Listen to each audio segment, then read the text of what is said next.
ఒకటి మాత్రం నేను సంతోషిస్తున్నాను, ఇవాళ తెలుగుదేశం పార్టీకి వనికుల క్షత్రియులు అనే వాళ్ళు ఉండారు, ఈ యొక్క ఓట్ బ్యాంక్ అనేది చాలా ఇంపార్టెంట్ అనేది మీకు ఈ రోజు గుర్తుకొచ్చింది. ఇన్ని రోజులు మీరైతే వనికుల క్షత్రియుల లెక్కలో చేయకుండా ఉన్నారు.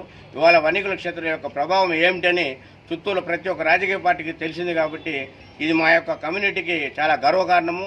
మా యొక్క వనికుల క్షత్రియులు ప్రతి ఒక్కరు కూడా దీన్ని ఆలోచించి రాబోయే రోజుల్లో ఒక యూనిట్గా ఉండి ఏ కార్యం కానీ సాధించాలనుకునే పిల్లల చదువులు కానీ ఉద్యోగ వ్యవస్థలు ఏర్పాటు చేసుకోవడం కానీ మన యొక్క కమ్యూనిటీకి సంబంధించిన ప్రతి ఒక్కరి సహాయ సహకారాలు అందించాలంటే మనకంటే ఒక భవనం ఉంటే పేద ప్రజలు పెళ్లిళ్ళు చేసుకోవచ్చు, ఫంక్షన్ హాల్స్ లాగా ఉంటుంది, ప్రతి ఒక్కరు కూడా లాభపడడం జరుగుతుంది. ఇలాంటి వైఎస్ఆర్ పార్టీ నాయకుడు విజయానందరెడ్డి మనకు దొరకడం చాలా గొప్ప. ఇవాళ మేమందరూ కూడా వనికులు భగవంతుని ప్రార్థిస్తూ విజయానందరెడ్డి గారు మంచి మెజారిటీతో చిత్తూరులో గెలవాలని, ప్రతి ఒక్క వనికుల క్షత్రియుడు కూడా విజయానందరెడ్డికి వెనక ఉంటారని నేను ఆశిస్తూ ఈ యొక్క సభాముఖంగా మీ అందరూ కూడా ధన్యవాదాలు తెలుపుతున్నాను. 13ஆம் தேதி அடுத்த மாதம் 13ஆம் தேதி நடைபெற இருக்கும் எலெக்ஷனில் நாம் சித்தூரில் உள்ள வன்னியகுல க்ஷத்திரியர்கள் அனைவரும்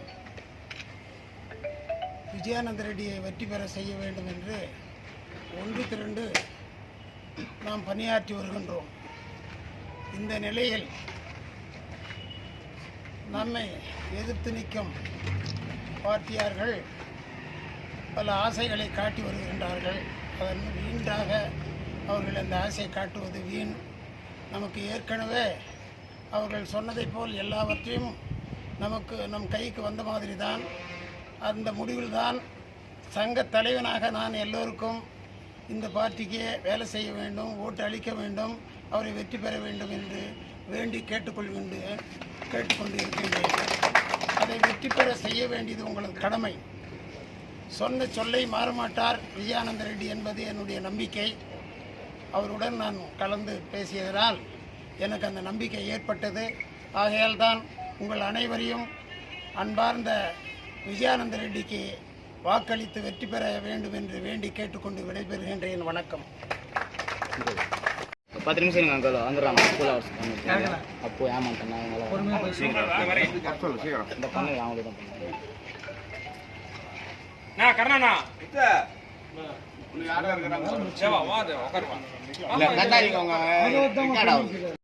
తెలుగుదేశం పార్టీ వంచే పార్టీ తెలుగుదేశం పార్టీ. మాకంటూ ఏమి చేసింది లేదు, చేసేది లేదు చంద్రబాబు నాయుడు. ఇప్పుడు కొత్తగా పుట్టుకొచ్చిన బెంగళూరు వాసికి నా ప్రశ్నలు. ఇంతవరకు 14 ఏళ్లుగా సీఎంగా ఉన్న మీ చంద్రబాబు నాయుడు గారు మా వన్నికుల క్షత్రియులకు ఎప్పుడైనా ఎమ్మెల్యే సీటు కానీ, ఎమ్మెల్సీ సీటు కానీ, రాజ్యసభ సీటు కానీ ఏవైనా కేటాయించారా? కనీసం నామినేటెడ్ పదవులైనా మా కులస్తులకు ఇచ్చినారా? ఏమీ ఇవ్వకుండా ఇప్పుడు మాకు చేస్తున్న జగన్మోహన్ రెడ్డి గారు చేస్తున్నటువంటి మా కుల సంఘాలకు, కుల నాయకులకు చేస్తున్నటువంటి ఈ మంచి పనులను ఓర్వ లేకుండా ఇటువంటి వారిని ఉసుగొలుపుతున్నారని, మా కులాల్లో ఉండే మా కుల నాయకులనే మా మీద ఉసుగొలుపుతూ మమ్మల్ని విడగొడుతున్నటువంటి పరిస్థితి తెలుగుదేశం పార్టీ చేస్తుంది. మాకు సంఘం ఉంది లేదు అని చెప్పి విడగొడతా ఉండారంటే వాళ్ళు ఎంతటి దుర్మార్గపు బుద్ధి ఉందో, వాళ్ళు ఎంతటి దుర్మార్గపు పనులు చేసి మా కులాన్ని, మా కుల నాయకులను విడగొట్టి విభజించి పాలించే విధంగా చంద్రబాబు నాయుడు గారు చేస్తూ ఉన్నారంటే అది అంత మంచి పని కాదు. ఇప్పుడు జరుగుతున్న పరిస్థితుల్లో మా సంఘానికి భూమి కేటాయించమని చెప్పి 14 ఏళ్లుగా ఉన్నటువంటి ముఖ్యమంత్రి గారికి 11 సార్లు మా కుల సంఘం, చిత్తూరు సంఘం వాళ్ళు వినతి పత్రం ఇచ్చినారు. అది ఏమి చేసినారు?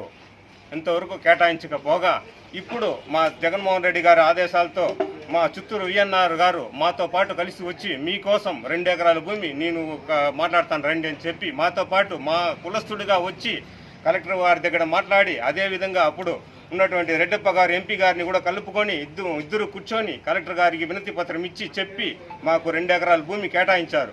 కేటాయించడమే కాకుండా కాంపౌండ్ నిర్మించుకోవడానికి ఆయనే సొంత నిధులు ఇచ్చి దానికి పనులు కూడా ఆయనే ముందుండి చేస్తున్నారు.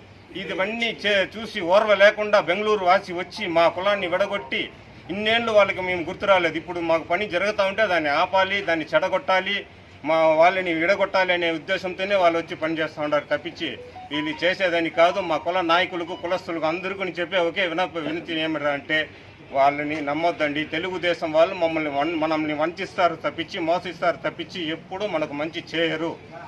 ఇది అందరూ గుర్తుపెట్టుకొని మన విజయానంద రెడ్డి గారిని మనం భారీ మెజారిటీతో గెలిపించుకుంటాము.